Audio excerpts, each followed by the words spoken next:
세랩타 3 통신회선 공유입니다. 우리 시험 문제에서도 잘 다뤄지는 부분이고요.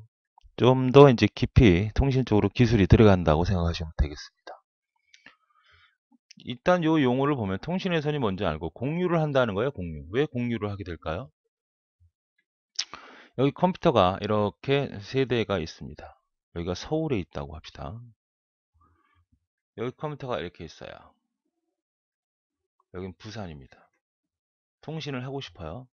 그럼 얘 통신회선을 연결해야 되죠. 이렇게. 그죠? 얘도 연결을 할 수 있겠죠. 이렇게 1대1 통신하면 상관없는데 얘도 얘를 연결해야 되잖아. 그렇죠? 얘도 이렇게 연결해야 돼요. 얘도 이렇게 연결해야 되고 얘도 이렇게 연결해야 되고. 그러니까 이렇게 많은 선이 든다는 것은 그만큼 뭐가 든다는 거가 됩니까? 비용이 들어가고 효율적이지 못하다는 얘기 아닙니까? 그럼 이렇게 할 수는 없다. 어떻게 하면 좋은 방법이 없겠느냐 고민을 하게 되죠. 지금 전세의 컴퓨터가 3대, 6대밖에 없는 게 아니잖아요. 무진장 많지 않습니까? 그래서 이렇게 하면 안 되겠다 고민을 해보니까 이 컴퓨터가 이렇게 3대가 있고 서울에 부산에 컴퓨터가 이렇게 3대가 있다면 하나의 통신선을 갖자. 이걸 고속선으로 하자. 고속선로 데이터를 빨리 보내는 그 다음에 여기다 연결을 하자. 이렇게 여기다 연결을 하자. 그죠? 네. 그러면 연결을 했을 경우에 그러면 이 하나의 선을 가지고 어떻게 공유를 하느냐 시간차를 두는 거죠. 예를 들어서 여기 화살표, 여기 화살표, 요 화살표 했을 때 여기 시간 간극이 존재하는 거죠. 좀 더 자세 확대를 시키면 여기가 하나, 둘, 세 개라고 합시다. 단말기. 요게 A, B, C라고 하면 이게 A, B, C예요. 그러면 여기서 이렇게 접속하고 여기 접속하고 이게 접속할 거 아니에요. 그럼 여기서 뭐가 발생하는 거예요? 요게 시간차가 발생하는 거죠. 그러면 만약에 A에서 보내는 데이터가 이렇게 A가 진행을 한다면 A가 시간차가 생기니까 이렇게 좀 띄문띄문 가겠죠? 맞습니까? 그럼 B에서 보내는 데이터라고 하면 B는 시간차가 다니까 옆에 붙어 가겠죠. 이렇게. 그죠? 네. C로 가면 C로 간다면 C는 어떻게 될까요? 옆에 붙어 가겠죠. 이렇게. 그러면 여기서 받아낼 때 어떻게 돼요? A는 A 만날 때 빠지고 B는 B를 만날 때 빠지고. 그러니까 여기는 저속이어도 예를 들어서 뭐 300bps다. 여기도 300이다. 여기도 300이다. 그럼 여기 얼마가 돼야 될까요? 900bps가 돼야 더 빠른 데이터를 보낼 수 있는 것이 돼야 하나의 통신선을 가지고 뭐가 가능하다? 세 개 단말기를 동시에 보낼 수 있다. 이것을 우리는 다중하기라 그래. 이건 다중하기. 다중하기하고 집중하기가 있는데 이건 조금 이따 구분을 하고요. 다중하기 전에 이건 뭐다 그래? 시간 분할 다중하기라 그래. 아시겠습니까? 시간차를 둬서 하나의 통신선을 공유하는 거죠. 그러니까 이 통신선, 요 통신선은 고속화 시켜야 지금 같은 형태의 플랜을 가지고 바로 여러 개의 단말기가 하나의 통신선을 가지고 공유할 수 있다는 그런 개념의 기술을 말하는 겁니다. 이해되시나요? 자, 책 기능을 정리를 해보면 하나의 컴퓨터는 여러 개 단말기 원거리 접속할 경우에 단말기 각각에 직접 접속하는 것은 비용이 높아지므로 경제적이지 못하다.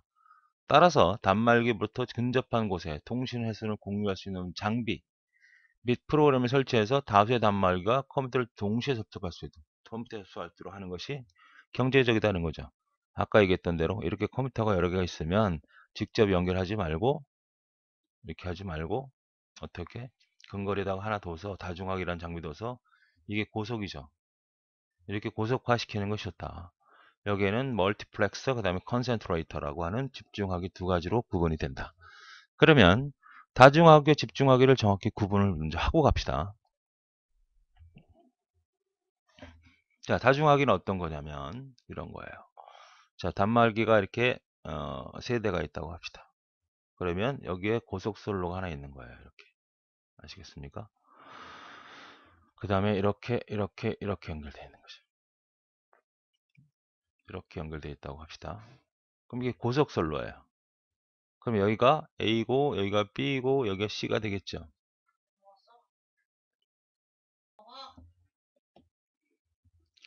그렇죠? 그러면 이 A에서 보낸 데이터가 어떻게 갈까요? 이렇게 A는 이런 식으로 가겠죠. 왜 그렇습니까? A, B, C는 저속이란 말이에요. 여기는 300밖에 안 돼요. 그럼 여기 900이라고 하면 빨리 가는 거죠. 여기는 촘촘히 가는 거죠. 여러분이 예를 들어서 카메라 연속 촬영을 한다고 했을 경우에 사물이 천천히 사람이 걸어가면 여러 개를 찍을 수 있잖아. 이렇게. 근데 워낙 빨리 가는 자동차나 뭐 오토바이다 비행기라고 하면 띄엄띄엄 찍히잖아요. 워낙 빠르니까. 그런 개념으로 보시면 되겠어요. 그럼 B는 어떻게 될까요? 그 옆에 시간차가 생기니까 이렇게 B가 옆으로 들어오겠죠. 이렇게. C는 어떻게 될까요? C도 요 옆으로 이렇게 들어오겠죠.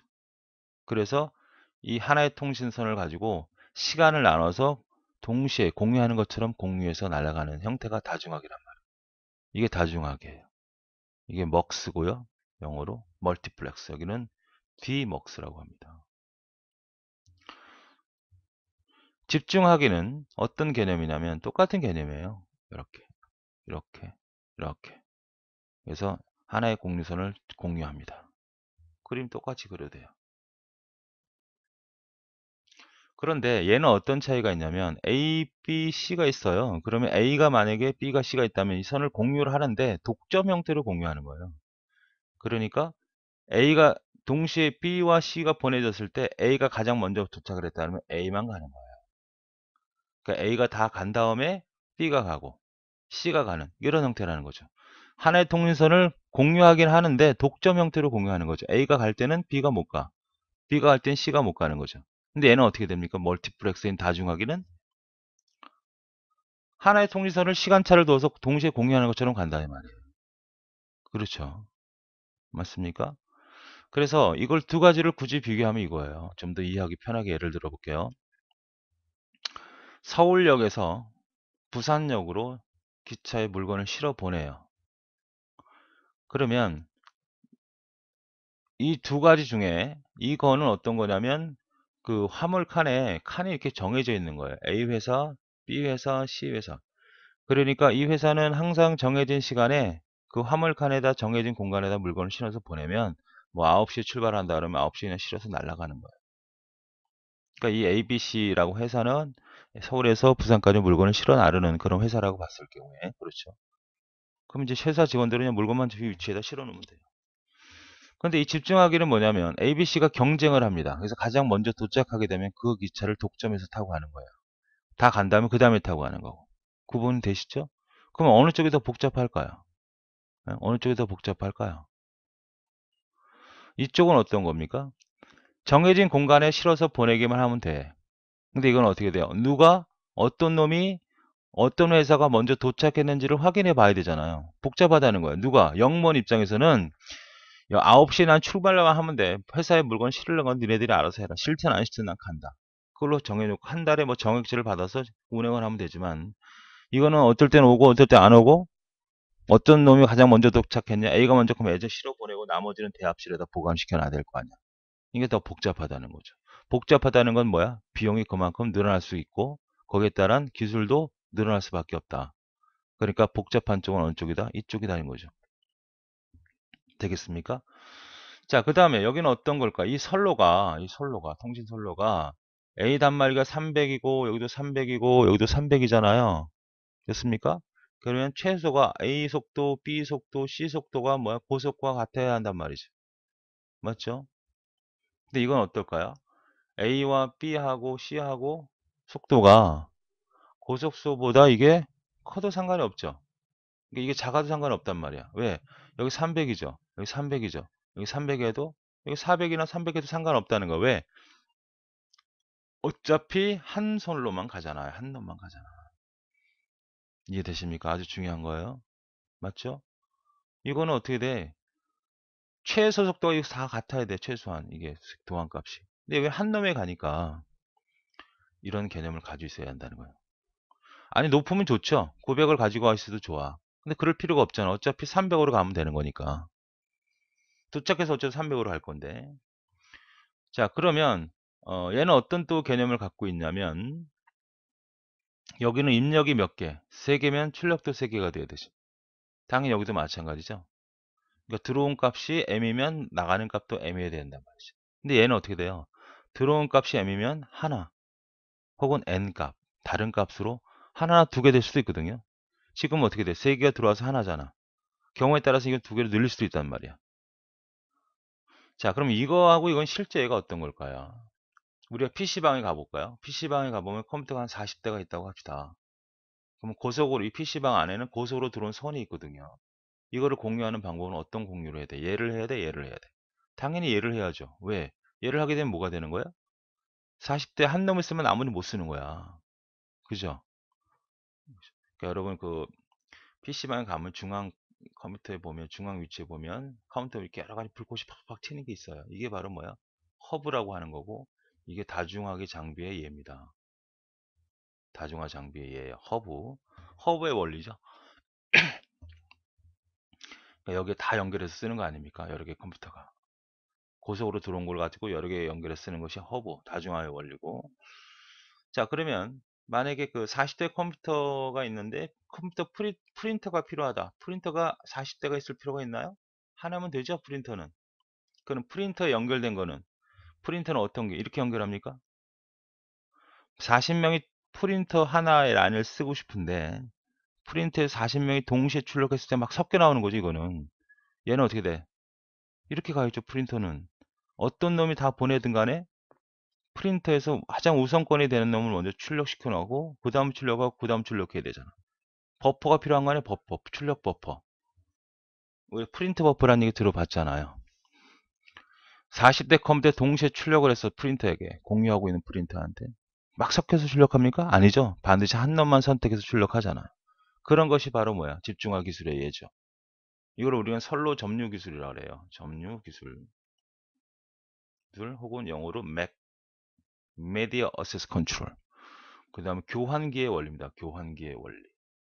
교환기라는 건 뭐예요? 우리 전화 쓰는 것도 교환기죠. 여러분 전화를 통해서 여러 사람들이 나한테 전화를 할 수 있지만 동시다발적으로 다 통화를 합니까? 이렇게 하지 않잖아. 어떻게 합니까? 한 사람만 선택해 나머지는 통화 중에 걸리잖아요. 그게 바로 전화기예요. 전화기. 이런 원리를 갖고 있다는 거죠. 그러니까 프린터라든지 아니면 전화기라든지 여러 사람이 공유할 수 있지만 반드시 한 시점에는 한 놈만 사용할 수 있게끔 해주는 걸 집중하기라고 하는 거고, 여러 사람이 동시다발적으로 시간차를 하든 주파수를 다르게 하든 다 같이 동시에 수행되는 느낌을 갖게 해주는, 동시에 수행되는 건 아닙니다. 동시에 수행되게끔 느껴주는 것을 다중하기라고 한다. 그러면 다중하기와 집중하기를 좀 더 이제 세분적으로 계속 이어서 설명하도록 하겠습니다. 다중하기의 이해를 좀 더 자세하게 보도록 하겠습니다. 책에 있는 그림이 이렇죠. 우리가 볼 때는 아까와 좀 다른데 신호 변환기라는 건 당연히 통신망을 접속을 했을 경우에 아까 그렸던 건 이런 거였죠. 이렇게 이렇게 해서 이게 다중하기죠. 그 다음에 이렇게 그렸던 거죠. 세부적으로 보면 어떤 것이 더 들어가 있는 건가요? 여기 신호 변환기가 들어가 있는 거죠. 중단에. 그리고 이거를 실제로 통제할 수 있는 통신 제어 장치가 존재하는 겁니다. 이거는 이제 컴퓨터가 하나가 되겠고. 그렇죠? 그러니까 하나의 컴퓨터를 여러 개의 단말기가 접속해서 쓰는 형태다 이거죠. 물론 지금 먼저 그렸던 이런 형태도 같은 맥락이라고 보시면 되겠습니다. 자, 그래서 어쨌든 A, B, C, D 이 네 개의 단말기에 나오는 속도하고 공유 선로하고는 반드시 같아야 된다. 최소 값이죠, 이게. 더 높아도 상관이 없고.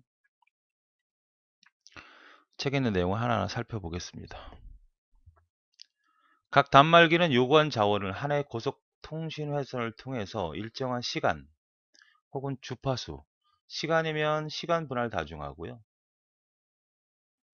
다중화 이렇게 얘기하는 거고, 주파수면 주파수 분할 다중화 이러는 거예요. 각 단말기 입장에서는 컴퓨터가 자원을 혼자 사용하는 느낌을 갖게 된다는 겁니다. 동시에 사용하는 건 아니죠. 기계적으로는 동시에 사용하는 건 아니에요. 동시에 사용하는 것처럼 느껴질 뿐이죠. 그 첫 번째 단말기가 만약에 1200이고 두 번째 단말기가 만약 2400이다. 그러면 이 공유 회선을 사용할 수 있는 이 속도는 얼마가 돼야 되느냐? 두 개의 단말기 도안 속도예요. 이게 최소 속도란 말이에요. 그러니까 1200, 2400. 똑같이 1200, 1200 해도 되는 거고 2400, 1200 할 수도 있는 거고 반대로 1200, 2400 할 수 있는 거. 어쨌든 두 개를 도한 값 얼마? 3600이 최소값이 돼야 된다는 거죠. 최소. 다중항에는 각 단말 작업, 시기나 주파수 일정하게 나누는 회로만 필요하므로 비교적 단순하다라고 볼 수 있고요. 그러나 모든 단말기 항상 사용하는 것이 아니므로 분배에 대한 낭비가 있을 수 있다는 얘기입니다. 무슨 얘기냐면 우리가 예를 들어서 PC방에 보면 외부로부터 들어온 게 고속선로가 되겠죠. PC방에 컴퓨터가 40대가 있다 그러면 40대를 항상 다 쓰는 건 아니잖아요. 그죠? 안 쓰는 것도 있죠. 이런 것 때문에 우리가 낭비가 될 수 있다. 이런 얘기입니다. 아시겠죠? 그러니까 이제 혼자 쓰는 느낌을 갖게 해주는 그런 개념이다. 자, 특징을 살펴보죠. 자, 여러 개의 채널이라는 것은 각각의 단말기를 말하는 거죠. 얘네들을 하나하나 채널이라고 하는 거죠. 하나의 통신 회선을 통해서 결합된 신호 형태라고 전송되고 수신시는 다시 이를 여러 개로 분리시키는 거죠. 결합시켜서 오면 다시 분리시켜서 빼내는 겁니다. 자, 설명을 했을 때 이게 뭐냐 물어보면 다중하기 혹은 멀티플렉스라는 말을 잘 찾아보셔야 됩니다. 전성효율을 높일 수 있다는 것이 매우 중요한 거고요. 하나의 성능을 가지고 보냈습니다. 구조가 단순하다. 뭐에 비해서 다음의 설명은 집중하기가 다중하기보다 복잡하다 그랬죠. 대합실로 얘기를 하면 집중하기는 어떤 회사가 먼저 도착했느냐 따져서 그 먼저 도착한 A라고 하면 A를 먼저 선로를 분배해 주는 거니까 복잡하다. 채널의 대역폭이 동일하다는 것은 속도가 동일하다 이런 얘기입니다. 속도가 일정하다는 얘기예요. M개 입력이 M력의 출력이다 그랬습니다. 여기 들어오는 게 뭐라고요? 3개가 들어오면 3개가 나가야 되고 4개가 들어오면 4개가 나가야 되는 거니까 똑같은 M 형태의 모습을 갖춰야 한다는 거죠. 그러니까 입력수와 출력해서는 같아야 된다. 여러 개 채널 하나의 선로를 동시에 공유한다. 이런 개념으로 가져가야겠죠. 그러면 집중하기는 어떤 건가 봅시다. 이건 어때요? A, B, C, D가 고속선로보단 클 수밖에 없죠. 그러니까 여기가 300 해도 여기는 300 해도 돼, 안 돼? 상관없다는 얘기지. 그러니까 여기 300, 300이니까 3, 4, 1000, 많이 1200이 되어도 300이 돼도 상관이 없다. 아시겠습니까? 같은 맥락이죠. 자, 개념을 설명하면 각 단말기에서 요구한 자원은 하나의 고속선수를 통하여 하나의 단말기만을 사용할 수 있는 거죠. 하나의 단말기만을 사용할 수 있다는 개념이에요. 맞죠? 하나의 단말기가 고속의 통신 회선을 사용하고 있는 동안 다른 단말기는 요청한 자원의 버퍼에 대기해야 된다. 단말기가 이렇게 있어요. 그래서 공유회선을 가려고 합니다. 그러면 이게 A가 만약에 점유를 했어요. 그럼 나머지는 대기하고 있어야 되죠. 어디? 버퍼에. 우리 프린트 버퍼라고 생각하면 되겠죠. 그 다음에 집중하기에는 요청한 시간이나 작업량에 따라 고속회선을 사용할 수 있도록 제어하는 회로 및 프로그램이 필요하므로 다중화보다는 복잡하죠. 그러니까 다중화기는 대합실로 열차로 얘기하면 그냥 실어서 보내면 되는 거죠. 정액 돈을 내서 정해진 시간에 날아가면 되지만 집중하기는 다 따져봐야 돼. 어떤 게 먼저 도착하고 어떻게 보내야 되는지 다 일일이 영문이 나와서 확인해 봐야 되니까 복잡하다 말씀드렸죠. 그 다음에 집중하기는 통신을 효율적으로 사용할 수는 있지만 각 단말기에서 요청한 신호에 의한 충돌의 문제가 생길 수 있다는 거예요. 그러니까 프린트해서 보내면 하나 여러 개 단말기에서 프린트로 보낸다고 했을 경우에 프린트에 정상적으로 골고루 보내는 게 아니라 동시에 보낼 때는 충돌이 발생할 수 있다는 거죠. 집중하기의 기본적인 특징이죠. 충돌. 집중하기는 다중화 같이 통신을 하는 공유한다는 개념을 일치하지만 다중하기가 여러 개 단말과 시간과 주파수를 분할을 동시에 컴퓨터의 데이터를 송시하는 것에 비해 집중하기는 한 개의 단말기가 공유해서를 점유하게 되면 다른 단말기는 공유를 사용할 수 있다는 다른 점입니다. 이해되시죠? 공유 프린터. 공유 프린터를 만약에 다중하기로 보냈다가 섞여서 출력이 되는 문제점이 있을 것을 아는 거죠. 프린트는 집중화 방식으로 선택해야 되는 거예요.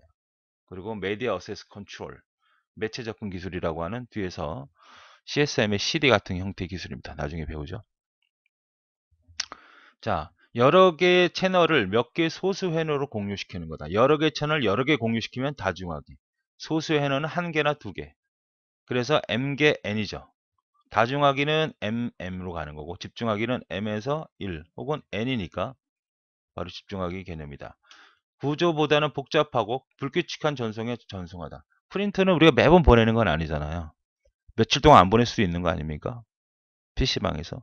근데 컴퓨터 자체는 뭐야? PC방에 다 쓰는 거 아니야, 매번. 그래서 채널 폭이 다르다는 거고, 입력 회선수는 출력 회선과 같거나 많아야 된다. 그죠? 같거나 많아야 된다. 채널이 사용되면 다른 채널을 기다려야 된다. 이런 특징을 갖고 있는 게 바로 집중하기입니다. 그러면 집중하기에서는 이제 또 추가적으로 하나만 더 확인해 봅시다. 전위 처리가 있는데 프론트 엔드 프로세서라고 그러죠. 전위 처리기는 특정 컴퓨터에 많은 양의 통신 처리 능력을 갖게 해주는 역할로 기능은 다중화합은 집중하기에 유사한 겁니다. 그죠? 유사하다. 같다는 얘기는 아니죠. 집중하기보다는 복잡하고 다양한 장비를 갖고 있고 대부분 다중하기나 집중하기를 제어하는 장치로 경제형 방식, 순서 할당, 시간 분할 형태로 사용된다. 규모가 크지 않을 경우에는 전위 처리는 집중하기, 다중화 역할까지 하게 된다.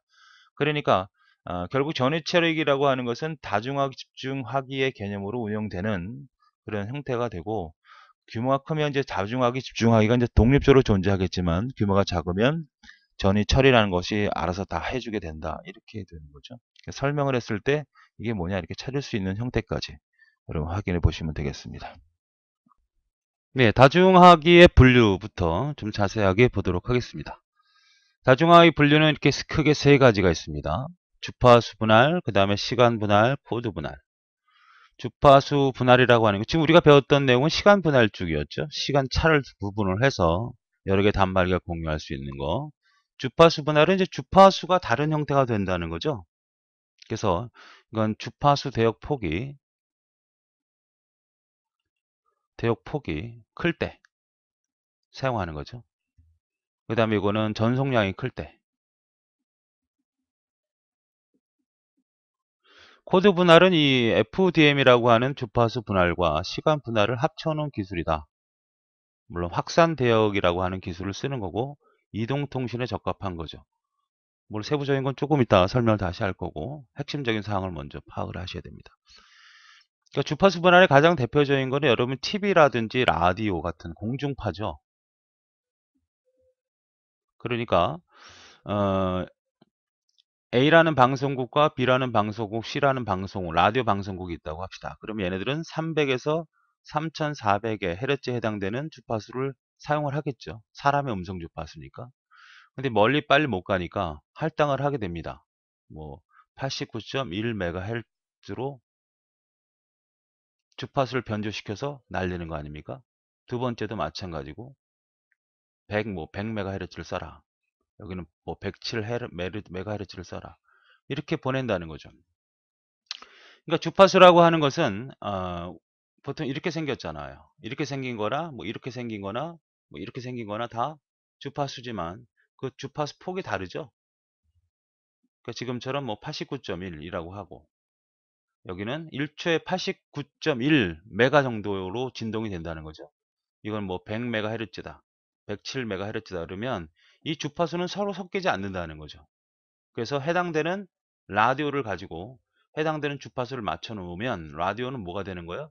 사람이 들어갈 수 있는 음성 대역으로 내려주는 거죠. 이것이 바로 뭐다? 주파수 분할 다중하기라는 개념이에요.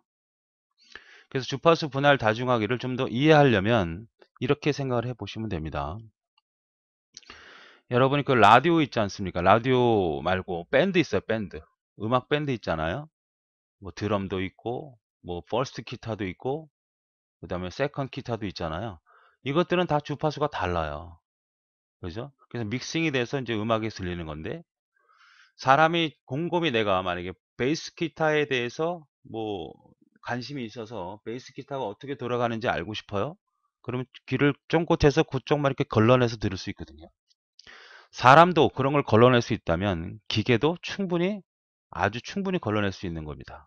그래서 주파수 분할 다중하기는 그런 형태로 여러분 구분하시면 되겠고 이해하시면 되겠고 그래서 보통 이런 얘기입니다. 아까 우리가 그 시간 분할 같은 경우는 단말기 1200이 있고 하나가 뭐 2400이었다. 그러면 공유시킬 수 있는 고속선로는 얼마? 3600이면 되잖아. 그죠? 주파수 분할 같은 경우는 어떤 개념이냐면 우리가 48kHz가 있다고 합시다. 대역이. 그러면 사람의 음성을 넉넉하게 4kHz로 사람 음성을 보낸다고 하면 48을 갖다가 얼마? 4K로 나누면 얼마가 될까요? 10이죠. 그러니까 12개 채널을 가질 수 있다는 거죠. 다시 말하면 0부터 4K, 뭐 4K부터 8K, 8K부터 12K 쭉 해서 몇 개까지 44K부터 48K 이렇게 주파수를 분할해서 12개 채널을 가질 수 있는 이런 형태를 바로 주파수 분할이라고 한다. 자, 시간 분할과 코드 분할은 계속 이어서 설명할 거고 일단 주파수 분할부터 좀 자세히 보겠습니다. 책에 있는 내용을 보시죠. 자, 채널이 이렇게 300과 6000Hz가 있죠. 그 다음에 2000과 6000Hz를 쓰는 거고 채널이 서로 다르다는 거예요. 이런 주파수는 어떻게? 이렇게 날아간다고 치고 얘는 좀 더 빠르게 날아간다고 치고 좀 더 빠르게 날아간다. 이거는 같은 시간대 보내도 어떻게 돼요? 채널이 섞이는 일이 없고 하나의 공간이라고 하는 한 개의 공간을 여러 개 주파수가 동일하게 여러 개 주파수 하나의 공간을 동시다발적으로 동시에 보낼 수 있다는 거죠. 지금 이렇게 썼죠. A와 B와 C는 이런 주파수를 쓰고 있죠. 근데 선은 어떻게 된다? 이건 섞이지가 않는다. 물론 섞이는 개념은 있죠. 그러나 그것을 걸러낼 수 있는 장비는 충분히 걸러낼 수 있다. 그래서 채널은 주파수는 서로 다르고 같은 시간대 보낼 수 있는 이런 그림이 나오면 여러분 뭐라고 생각하면 돼요? FDM이라고 생각하면 된다. 이해되십니까? 자, 그래서 FDM이라고 하는 거는 다시 앞에서 얘기해 보면 주파수 분할 형태로 계속 있다가 이제 좀 더 기술이 발전된 게 시간 분할이고 시간 분할이 코드 분할로 이렇게 발전이 되는 거예요. 자, 그래서 주파수 반응에 대한 개념을 좀 더 책에 있는 내용 갖고 한번 판단해 보겠습니다. 통신회선의 주파수를 여러 개 작은 대역폭으로 나눠 아까 48K라고 하는 대역폭이 있다면 사람 음성인 4kHz를 가지고 12개의 채널로 만들 수 있다 그랬죠? 여러 개 동시에 사용할 수 있도록 한 것이다. 채널 간의 상호 간섭을 받기 위해서는 보호대역이 필요하다 그랬죠? 보호대역, 앞에 설명했던 내용이고 이 보호대역은 채널의 이용률을 낮추게 한다. 그러니까 채널을 이렇게 하면 이거를 여유를 둬야 되기 때문에 뭐가 된다? 이 공간을 쓸 수 없게끔 되잖아요. 자, 유효 대역폭이 클 때, 이거 중요하죠? 유효 대역폭이 클 때 쓰는 게 뭐냐? FDM. 아날로그 신호죠? 비용이 매우 저렴하다. 초기에 등장됐던 거기 때문에 가장 저렴하죠. 주파수 변조를 함으로 기술이 간단하다. 우리가 주파수 분할 장비의 가장 대표적인 게 라디오예요, 라디오. 라디오는 요즘에 가격이 너무 싸잖아요. 그죠? 주파수만 받아서 채널만 맞춰서 음성 대우로 내려주기만 하면 되니까. 비동기 전송이며 멀티 포인트 방식에 적합하다. 모뎀의 역할을 할 수 있어요. 주파수를 변조할 수 있기 때문에. 그래 모뎀이 필요하지 않다. 실시간 전송이 되죠. 지연이 없다는 거죠. 아까 시간차 같은 경우는 어떤 의미로 해석을 할 수 있어요? 시간차는 시간 분할은 A 단말기, B 단말기, C 단말기 이 시간차가 생기기 때문에 지연은 생기지만 주파수는 그런 게 없어요. 동시간대 보내는 겁니다. 같은 신호가 아닌 다른 신호를 동시간대 보내는 거예요. 얘 보낼 때 멈춰 있고 얘 보낼 때 멈춰 있는 게 아닙니다. 자, 상호 변조 잡음이 발생할 수밖에 없고 대역폭이 낭비된다. 보호 대역 때문에 이러한 특징을 갖고 있습니다. 그래서 각 채널에 사용되는 주파수는 해당되는 주파수 대역으로 변조될 것이고 다른 주파수는 하나의 대용량 통신에서 통해서 전송이 된다. 보호 대역 설명드렸죠? 같은 말이고 두 채널이 섞이는 현상 이것을 우리가 상호 간섭 현상인 상호 변접이라고 잡음이라고 하고 채널과 채널 사이의 여유분의 주파수 여수를 확보하는 것을 말한다. 그래서 주파수 분할은 주파수를 다르게 하는 것이고요. 그렇죠? 주파수를 다르게 하는 것이고 그 다음에 그 기술적으로나 비용적으로는 굉장히 초기 기술이기 때문에 비용이 저렴하고 기술이 복잡하지 않고 비용도 저렴하다. 보호 대역이 필요한 것이고 모뎀 역할도 한다. 이러한 특징하고 아까 그림을 봐서 이건 대체 뭐냐 이렇게 물어보면 이거는 바로 FDM이라는 거 이 정도만 기억을 해두시면 되겠습니다. 예, 다중화기의 분류 중에 시간 분할 다중화기에 대해서 보도록 하겠습니다. 그림을 좀 더 자세하게 그려놓은 거죠. 우리가 먼저 시간에 설명했듯이 이렇게 컴퓨터가 있고 다중화가 이렇게 있고 연결을 했을 때 여기가 A라고 하고 여기가 B라고 하고 C라고 했을 때 여기서 우리가 시간차가 생긴다 그랬죠. 이렇게 이렇게 이 부분을 좀 자세하게 그려놓은 겁니다. 그렇죠? 그래서 뭐 A가 들어오고 B가 들어오고 C가 들어오니까 이 시간차의 공백 요 사이를 어, 규칙적으로 나눠서 하나의 통신 회선을 공유할 수 있도록 해주는 것이 바로 다중화기 중에 시간 분할 다중화기죠.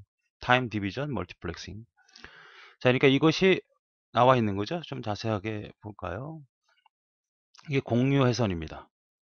그죠? 고속의 공유 회선이고, 여기서 이제 A 채널 A라고 하는 곳이라고 한다면 A에서는 이렇게 7, 8, 9 이렇게 데이터가 날아간다고 하고, 그 다음에 채널 2, 이건 B 단말기에서는 이런 문자가 C는 이렇게 들어간다고 했을 때, 자, 1이라고 하는 건 숫자죠. 제가 구분하기 위해 숫자, 그 다음에 대문자, 영문, 그 다음에 소문자를 쓰니까 숫자, 그 다음에 대문자, 그 다음에 소문자, 숫자, 대문자, 소문자 이런 식으로 진행을 해서 시간 차이를 둬서, 그러니까 얘를 만날 때 이제 회전하는 과정이죠. 여기서 시간 차이가 생긴다는 겁니다. 그러니까 지금 보면은 하나의 주파수를 사용한다고 했을 때 우리가 디지털이라고 하는 것이 이렇게 생겼다고 했을 경우에 실제로 이렇게 생긴 게 아니라 그랬죠. 이렇게 구분하는 거 아닙니까? 그러니까 이것도 하나의 주파수를 사용하는 겁니다. 그 중에서 시간대를 A 또 B, C 이런 시간대로 나눠서 하나의 공유 회선을 공유하겠다. 규칙적으로 공유하는 거죠. 시간은 전혀 어떻게 돼? 주파수는 같은 거란 말이에요. 주파수는 똑같은 걸 쓰되 시간을 다르게 둠으로써 세 개의 채널로 구분해서 쓰는 것이다. 그래서 여러분은 이것을 그림을 보면 TDM이죠. FDM은 어떻게 됩니까? 이렇게 나누는 거죠. 주파수가 다르고 시간대는 같은 겁니다. 그렇죠? 이것이 바로 시간 분할 다중화기의 개념이에요. 그러면 시간 분할에 대한 이론을 볼까요? 시간폭, 타임 슬롯, 혹은 타임 슬라이스, 혹은 퀀텀이라고 하는 거죠. 그리고 나노 여러 개의 단말기로 하나의 통신을 공유할 수 있도록 하는 기술을 말하는 거고, 시간 분할 다중화는 전송하려는 데이터에 전송에 필요한 전송률보다 전송 매치 유효율 증가가 클 때, 그러니까 단말기가 이렇게 있어요. 여기서 300이다 그러면 여기는 얼마야? 900이 돼야 된다. 900 이상이 돼야 된다. 300, 300이면 이게 더 크다는 얘기죠. 클 때 사용하는 다중화 방식이다. 컴퓨터는 각 채널 할당된 시간 간격으로 데이터를 다중화하게 하면, 전송하면 다중화기는 하나의 고속 회선을 통해서 여러 개의 다이를 동시에 전송하는 것처럼요. 정확히 말하면 동시에 전송하죠. 실제로 시간 차이가 있긴 하지만 동시에 사용자들은 느낄 수 있게끔 해주는 거죠. 자, 유효 전송률이 클 때 매우 중요하죠. 우리가 FDM은 뭐죠? 유효 대역폭이 클 때, 유효한 대역폭이 클 때 이렇게 표현을 하고, 시간 분할은 전송률을 얘기합니다. 디지털 신호죠. FDM은 뭐였어요? 아날로그였고요. 시간 폭을 분류하는 신호, 다중한다. 시간 분할 방식에 따라서 동기식 시간 분할과 그 다음 비동기식 시간으로 나누는데, 이건 다음 파트에 있습니다. 모뎀 역할을 할 수가 없죠. 시간 디지털이기 때문에 별도의 모뎀이 필요로 하고 실시간 전송이 가능하다. 왜? 제한 없이 실시간 이용 가능하다. 누화 작업 및 상호 변조장이 발생하지 않죠. 이거는 주파수 다중화의 개념이고 대역폭이 낭비되지 않는다. 하나의 주파수를 사용하기 때문에 아주 효율적으로 사용할 수 있는 겁니다. 자, 그러면 시간 분할 다중화기도 다시 두 가지로 나눠집니다. STDM과 ATDM. 아주 잘 나오는 얘기죠. 비동기식이라는 건 뭐야? 지능적, 확률적, 통계적이란 말도 한다.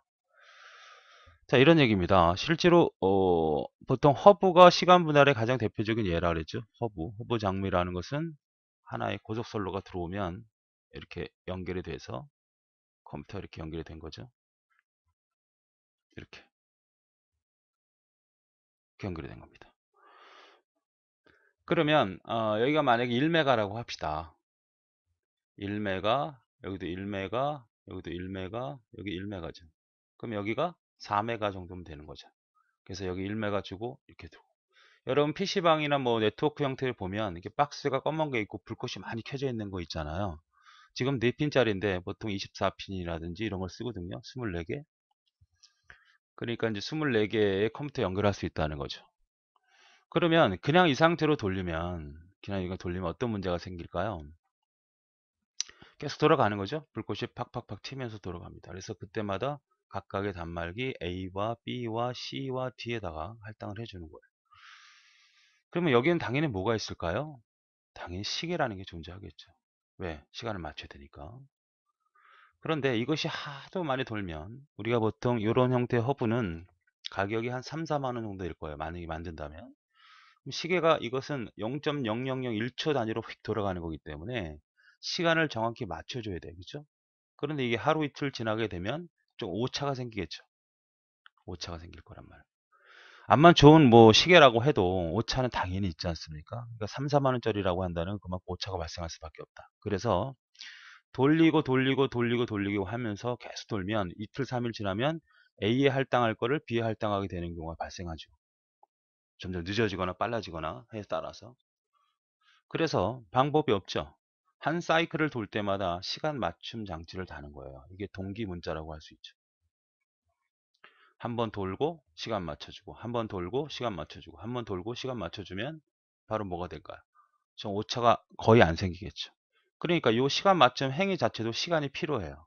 하나의 시간 슬롯이 필요하다는 거죠.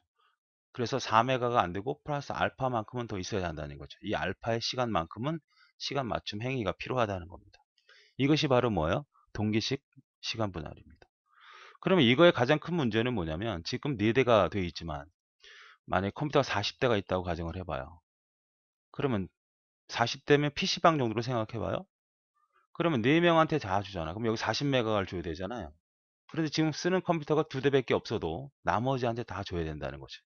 만약에 40대 컴퓨터가 연결해 썼을 때 지금 현재 쓰는 사람이 3명이라고 하면 어떻게 됩니까? 쓸데없이 37명은 시간 배분받게 되는 거예요. 너무 낭비가 심하지 않느냐. 또 용량도 더 늘어나야 되지 않느냐. 그래서 나온 게 비동기식이죠. 그러니까 여기다 이렇게 연결을 해놓고 여기다 연결을 해놓고 연결을 해놓고 연결을 했을 경우에 여기 1메가라고 하고 여기도 1메가 여기도 1메가라고 합시다. 그런데 이거는 어떤 거냐면 얘는 사용하든 안 하든 다 줘야 돼. 근데 얘는 어떻게 될까요? 요구할 때만 만약에 불꽃을 여기다 준다. 이렇게 4명이 쓰다가 만약에 얘가 빠져나갔어. 그러면 어떻게? 3명한테만 주는 거예요.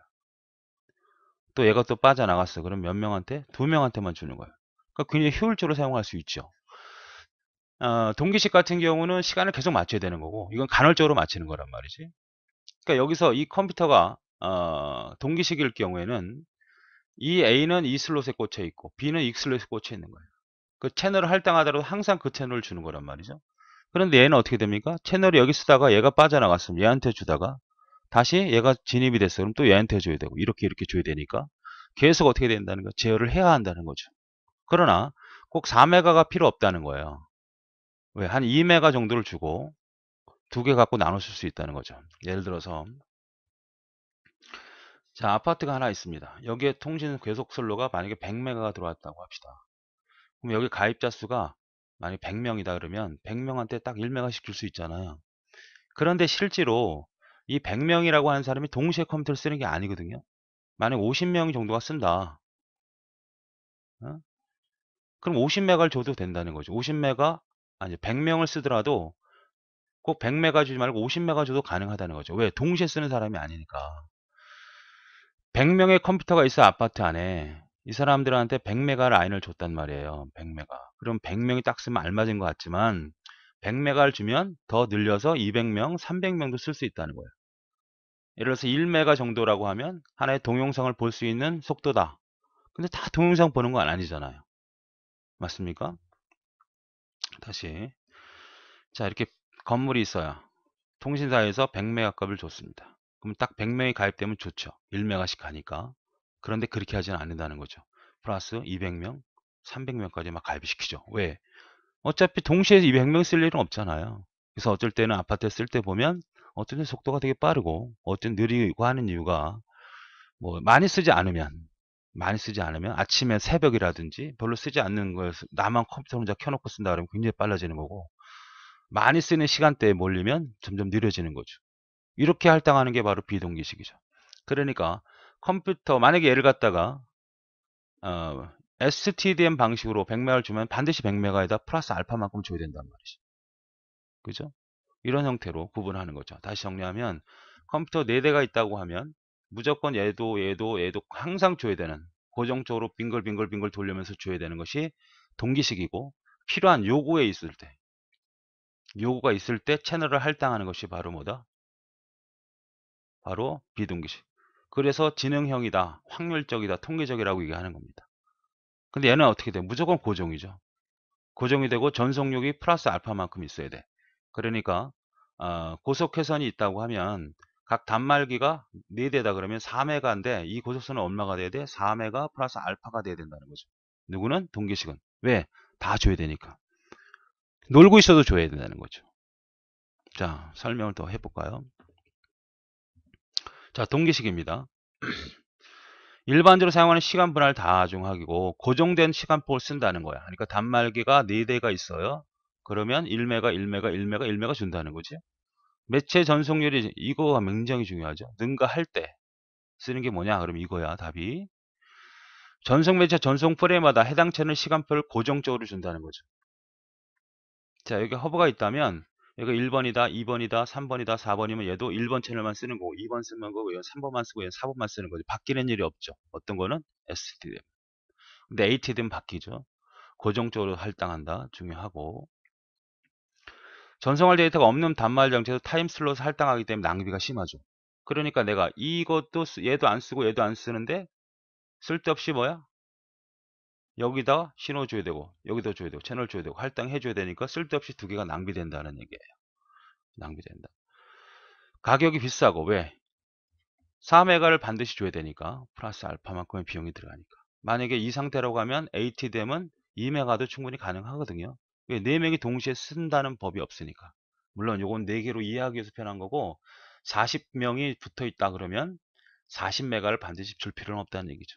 ATDM은. 자, 지금 STDM 설명하는 겁니다.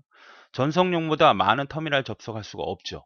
그러니까 4메가라고 하면 얘네들이 어떻게 돼? 4메가만 줘야 되는데 1메가씩 5개, 6개를 붙일 수가 없다는 거야. 그러나 뭐는 가능하다? ATDM은 가능하다는 얘기예요.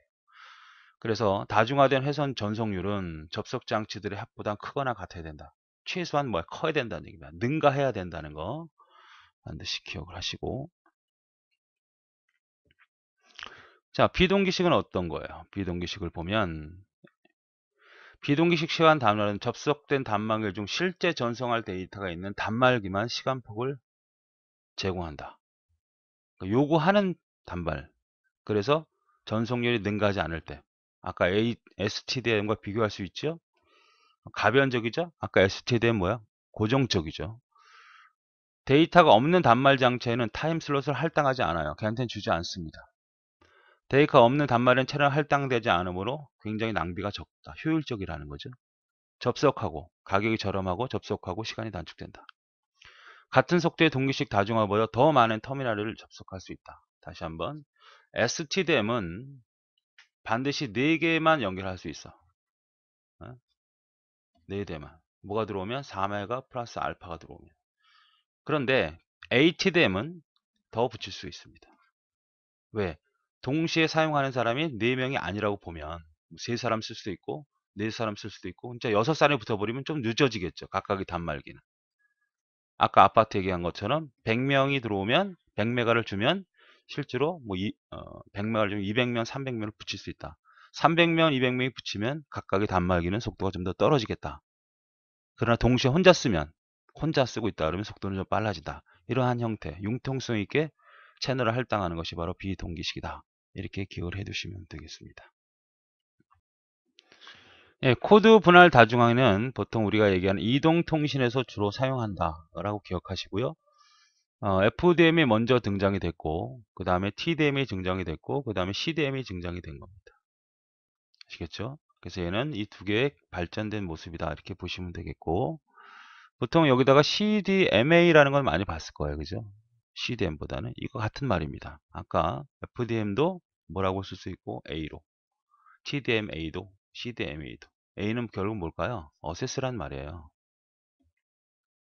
그러니까 다 코드 분할 다중화기로 접촉하는 방식 같은 말로 해석을 하시면 됩니다. 자, 그러니까 우리 주파수를 한번 얘기를 해보자고요. 전화 이동통신을 생각을 해보자고요. 옛날에 FDM 방식은 주파수가 이렇게 하나 있어. 이렇게 있어. 이렇게 있다고. 그러면 3명한테만 할당을 한단 말이야. 3개가 다르죠? 그러니까 각각의 채널에 한 사람, 두 사람, 세 사람한테 할당하는 거예요. 그 지역에서 만약에 3명 이상이 쓰려고 하면 못 써. 물론 이제 3명이 아니겠죠.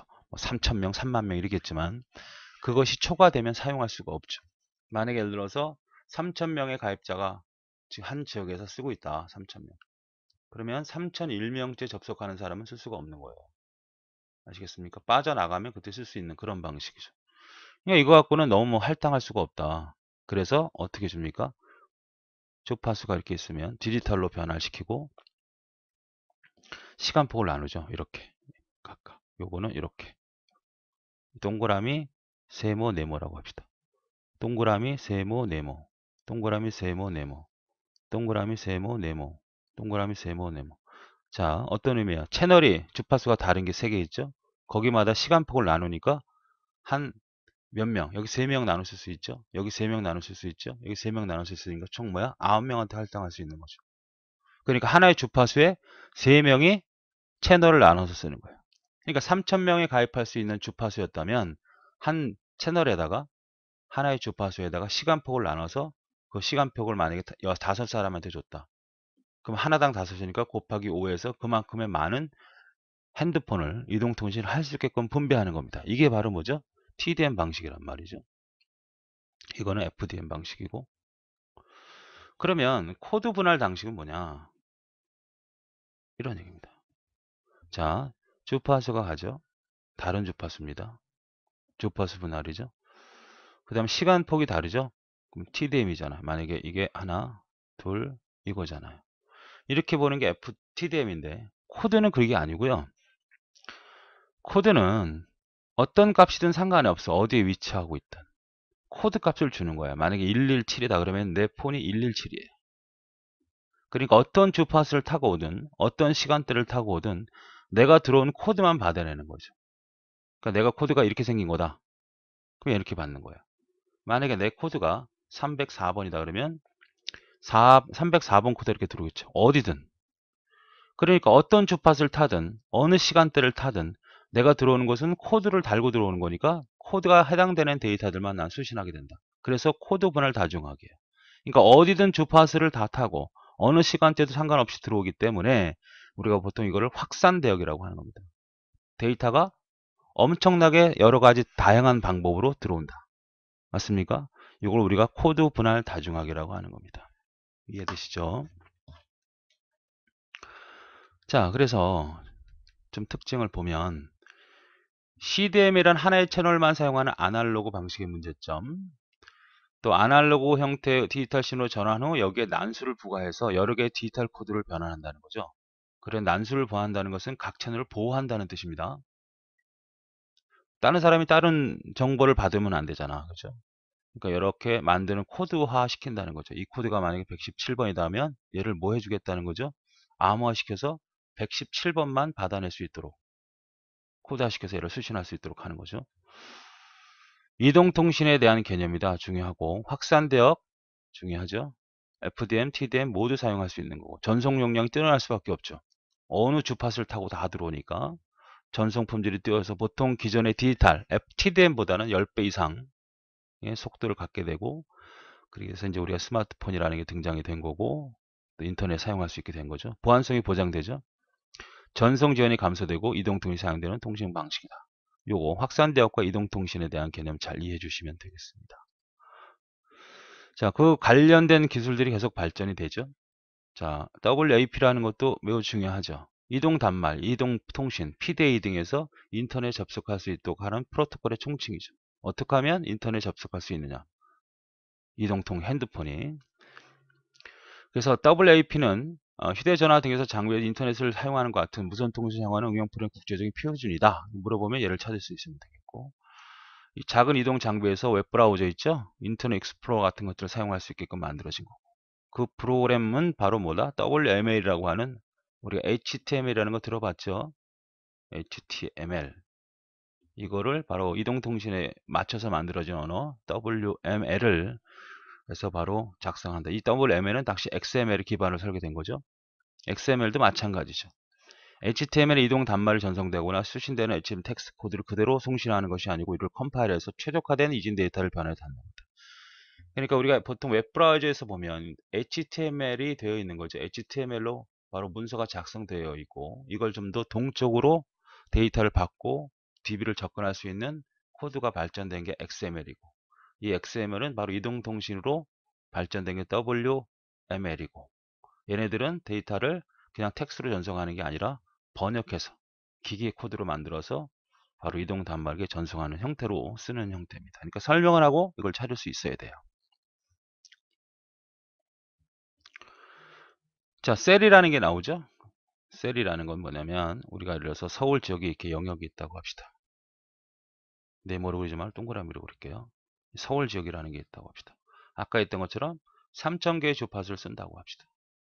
그러면 3,000개 아날로그 FDM 방식일 경우에는 3,000명이 밖에 못 쓰잖아요. 맞습니까?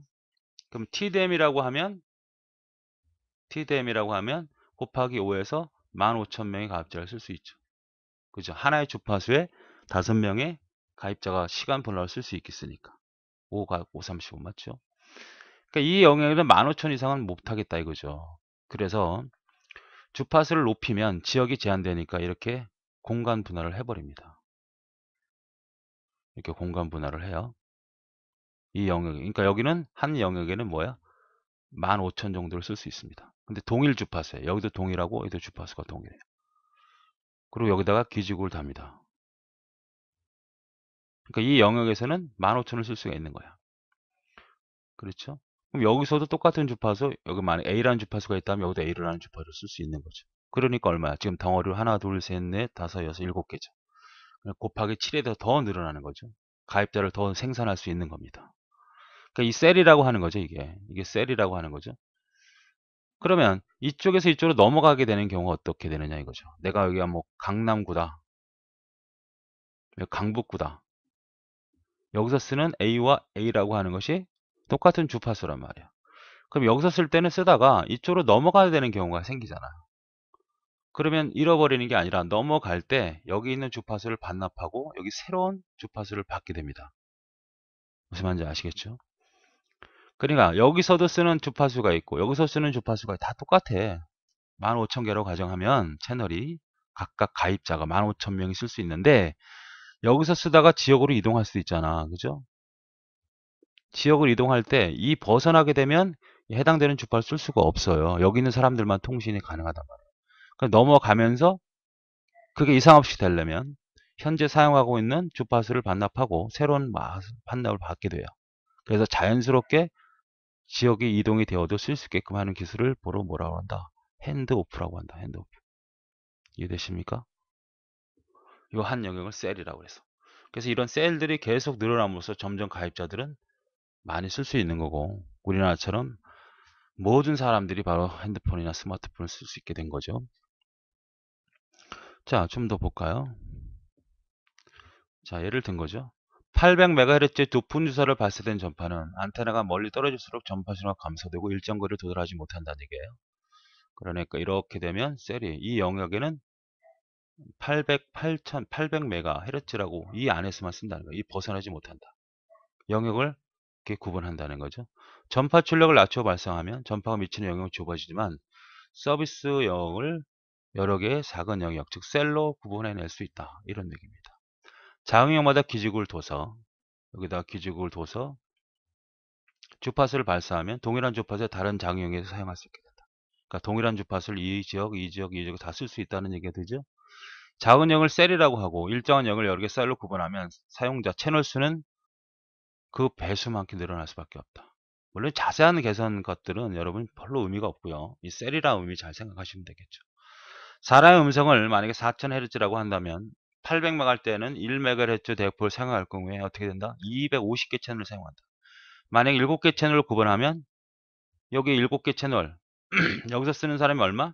250명이면 이걸 몇 개로 나누면 7개로 나누면 곱하기 7에서 그만큼 늘어날 수 있다는 얘기가 됩니다.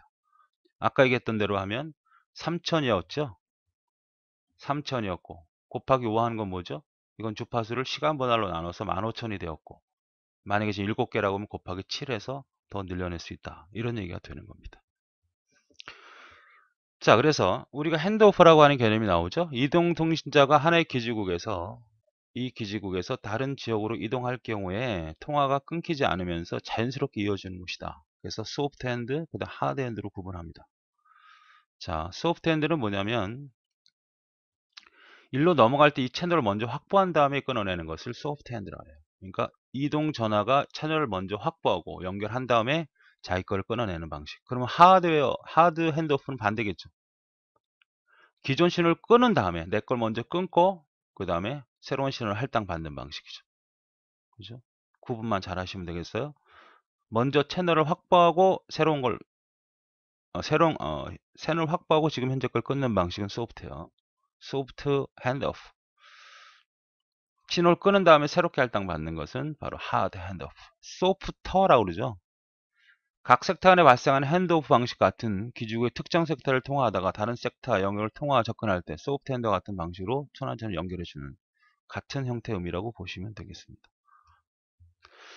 자, 그 다음에는 로밍이라는 게 나오죠. 로밍은 당연히 뭐 아시겠죠. 요즘에 잘 모르시는 분도 있나. 이제 국제적으로 내가 서울에서 이제 미국으로 간다 그러면 그 폰을 그대로 쓰려면 이쪽과 이쪽이 채널이라든 주파수가 다르거든요. 쓸 수 있게끔 서비스 해주는 걸 로밍 서비스라고 하는 거죠. 지역을 봐라. 나라죠, 나라. 어디서나 자유롭게 통화할 수 있는 거죠. 왜? 국가마다 쓰는 채널이 다르기 때문에 그렇습니다. PDA는 당연히 뭐예요? 정보를 주고받을 수 있는 것이고, 블루투스, PC 간의 근거리에 휴대폰끼리라든지 아니면 PC 간의 근거리에서 데이터를 주고받을 수 있는 블루투스 개념. 그거에 대한 프로토콜이 L2CAP이라고 하는 거죠. 자, 이것도 설명을 하고서 이게 뭔 말인지만 잘 기억해 주시면 되겠습니다. 역다중화기에 대해서 배우도록 하겠습니다. 우리가 앞에서 배웠던 다중화기가 있었어요. 이렇게 연결해서 이렇게 가는 게 다중화기죠. 시간 분할. 이걸 우리는 먹스라고 했고요. 이거를 역다중화기라고 하잖아요. 이건 디먹스라고 합니다. 주의하세요. 이건 인버스 먹스입니다. 얘가 역다중화기가 아니에요. 특별한 말을 우리나라에서 만들지 못했습니다. 그냥 먹스 다중화기 다음에 이것도 다중화기라고 하는데 수진축의 다중화기라고 굳이 얘기할 수 있죠. 그러나 역다중화기는 아닙니다. 역다중화기는 뭐냐면 이게 A라는 네트워크가 이렇게 있어요. 여기 B라는 네트워크가 있습니다. 여기는 A라는 회사예요. 여기 본사고 여기가 지사라고 합시다. 그런데 직접 통신선을 연결하면 좋겠죠. 근데 비용이 비싸. 너무 비싸니까 이게 보통 얼마가 나와야 되냐면 뭐 128K가 나와야 된다고 가정을 해봅시다. 직접 연결한다는 거리도 많이 걸리고 비용도 드니까 그렇게 하지 말고 여기에다가 모뎀을 달자. 모뎀을 이렇게 달자. 모뎀을 2개, 3개, 4개. 예? 그래서 32K 정도의 모뎀을 달자. 32K. 그럼 이 모뎀을 쓴다는 얘기는 뭘 쓴다는 거예요? 이런 전용선을 쓴다는 게 아니라 뭘 쓴다는 거죠? 바로 공중전화망인 PSTN이라고 하는 걸 쓴다는 거죠. 여기도 모뎀, 여기도 모뎀, 여기도 모뎀, 여기도 모뎀. 그러니까 여기서 사용되는 컴퓨터에서 발생되는 신호들을 이 각각의 모뎀에서 분파해서 쏘는 거죠. 그러면 이 공중망을 통해서는 각각은 어떻게 돼? 분리돼서 날아가겠죠. 예를 들어서 A, B, C, D라는 데이터가 있다면 이것이 한꺼번에 날아가야 되는데 여기는 A가 날아가고 A라는 데이터가 날아가고 여기는 B라는 데이터가 날아가고 C라는 데이터가 날아가고 D라는 데이터가 날아간다고 하면 각각은 32K니까 속도가 느려지겠지만 이것을 통해서 들어왔어요. 또 A가 32로 들어오겠고 B도 C도 이렇게 들어오겠죠. 그러나 이게 다시 합쳐지면 A, B, C, D로 128 정도의 속도를 낼 수 있잖아요. 그러니까 날아다닐 때 이 통신망에서 날아가는 속도는 4개로 분할되지만 도착해서 다시 데이터가 들어올 때는 원래 속도와 똑같은 형태로 만들 수 있다는 거죠. 그러니까 이 공중망을 쓸 수 있다는 거고 모뎀이라는 것을 비용을 낮출 수가 있다는 거고 그렇죠?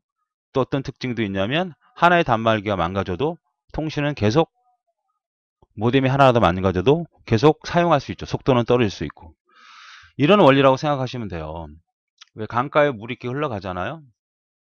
쭉 갑니다. 그런데 좀 약간 넓어져요. 이렇게 공간이. 그리고 다시 돌아옵니다.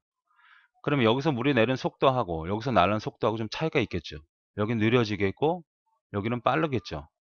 그죠? 그러나 이것이 다시 모여들 때는 다시 이 속도와 이 속도는 똑같을 거 아니야. 이걸 이용하는 거죠. 그러니까 공중망에서 저속도로 진행하지만 결국 도착했을 때는 빠른 속도를 유지할 수 있는 이런 형태를 우리는 역다중화기라고 한다.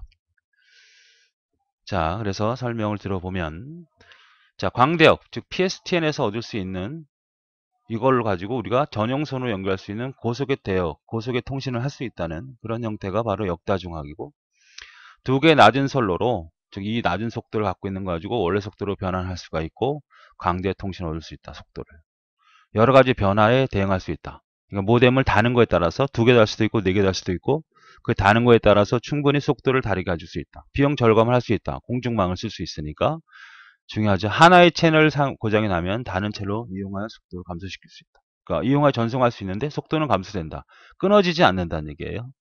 그래서 음성 변복조 역할을 할 수 있다. 이런 얘기가 바로 역다중학에 대한 개념입니다. 위성통신입니다. 위성통신은 이렇게 지구가 있으면 통신위성이 이렇게 있겠죠. 그죠? 이렇게 통신하는 것이 위성통신이라고 하죠. 이게 이제 통신의 위성이고. 그래서 실제로 이 위성통신은 SHF라고 하는 주파수를 통해서 통신을 하게 됩니다. 그것은 SHF는 3기가에서 30GHz의 대용량의 주파수죠. 그래서 우리가 보통 하나 가지고 통신할 수는 없고요. 이렇게 몇 개, 세 개가 있어야 돼요. 왜냐하면 하나가 지구를 커버할 수 있는 비율이 43% 정도가 되기 때문에 그렇습니다. 43% 정도가 되기 때문에 보통 몇 개가 있어야 될까요? 3개 정도, 대략 한 42.4%지만 43% 정도 보자고요. 이 거리는 보통 이것도 시험에 나왔던 건데, 이건 워낙 위성이 다른 것이 많이 있기 때문에 기본적으로는 얼마가 되냐면 35,800km거든요. 이 시험에 나왔던 적인데 취소됐죠. 왜냐하면 이 위성은 항상 고정된 것이 아니기 때문에. 그래서 다 맞게 했던 문제가 있었어요. 그래서 우리가 데이터를 보내려고 하면 얘네들 이 거미에 있는 애들은 서로 직접적인 통신이 되죠. 보는 곳에 있으니까. 이걸 우리는 뭐라 그래? 가시거리 통신이라고 그러죠. 그러니까 위성은 1대1로 직접 통신이 돼야 된다는 거죠.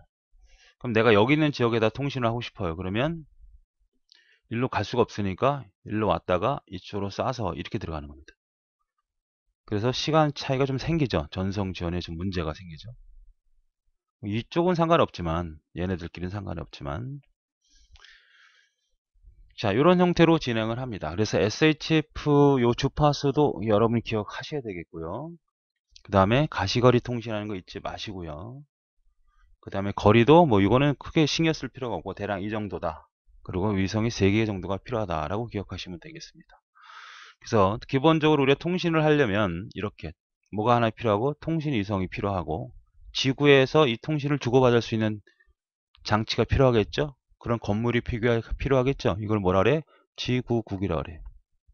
그 다음에 여기서 주고받는 주파수나 시간 여러 가지 채널들을 뭐 FDMA 혹은 TDMA 그 다음에 CDMA라고 하는 이런 주파수를 가지고 주고받습니다. 그래서 위성통신에서는 세 가지 기지국, 지구국, 뭐다 채널 이게 세 가지가 구성되어 있다라고 기억하셔요. 나왔던 문제입니다. 세 개 중에 아닌 거. 자, 내용을 살펴보겠습니다.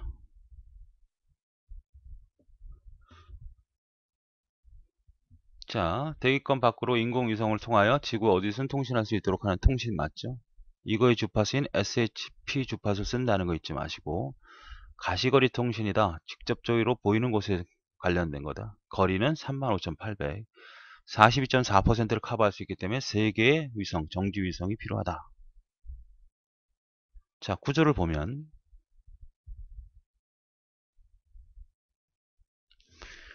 크게 몇 가지로 나눠요? 세 가지. 통신 위성과 이렇게 있으면 요거와 그 다음에 여기 안에 있는 지구국과 그 다음에 주고받는 채널이 있다. 세 개가 있다는 거 잊지 마시고, 그 안에는 뭐야? 기계가 있죠. 이 통신위성이 하늘에 떠 있으려면 뭔가 장치를 필요로 하죠. 그런 걸 다 기계라고 할 수 있고, 통신계라고 하는 거는 뭐냐면 데이터를 주고받을 수 있도록 해주는 뭐 펀더라고 하는 변환부, 트랜스펀더라고 그러죠. 그러니까 내가 여기서 데이터를 보내려고 할 때 이쪽으로 이렇게 통해서 보내는 것은 다 누가 역할을 하는 겁니까? 바로 트랜스폰더가 해주는 거죠. 지구로부터 송신되어 주파 채널 전파를 포착하여 변환기로 보내고 변환된 송신 주파 다시 지구로 송신하는 그런 일들을 하는 것이다. 트랜스폰더에. 지상에서 존재하는 통신 시스템이죠. 얘를 말하는 거고 안테나, 멀티플렉싱, 그 다음에 지상통신 여러가지 기계 접속 장치에 해당된다. 채널은 이거 두 가지 혹은 CDMA까지도 사용을 한다. 자, 특징이 중요하죠.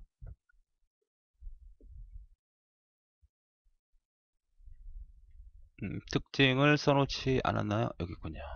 특징 설명했고 그 다음에 잡음이 있어요. 상호 전조 잡음은 당연히 모든 채널엔 존재할 수밖에 없고요. 동일 채널 잡음은 도시에서 쓰는 거하고 실제로 위성에서 쓰는 거하고 동일하게 쓸 수 있기 때문에 발생할 수 있다. 방사 잡음은 워낙 대용량을 무선으로 데이터를 보내기 때문에 새나가는 잡음이 생길 수 있다. 여기서 뭘 기억하죠? 열 잡음은 존재하지 않는다. 왜? 열 잡음은 바로 뭐니까 유선에서만 사용하는 것이니까. 됐죠? 자, 장점을 보죠. 광대역, 대용량의 통신을 할 수가 있다. 전 세계를 다 커버할 수 있다. 대용량이죠. 본품, 오류가 감소되죠. 단점이 중요합니다. 점대점, 가시거리 통신이라는 겁니다. 통신 이성이 있으면 실제 하나 있으면 여기랑 통신을 못한다는 거죠. 여기서 하나가 더 필요하고 이렇게 가서 이렇게 와야 되니까 전송 지원이 존재한다. 이렇게 갔다 왔다 해야 되니까 지원이 필요하고 지구는 동일 채널 잡음 때문에 산꼭대기라든지 아주 먼 곳에 보안성이 떨어진다는 것은 안테나를 많이 달죠. 이렇게 안을 달아서 뭐 부산 같은 경우나 강원도 같은 데서는 뭐 1번 방송을 수신할 수 있다. 뭐 이런 얘기들 하지 않습니까?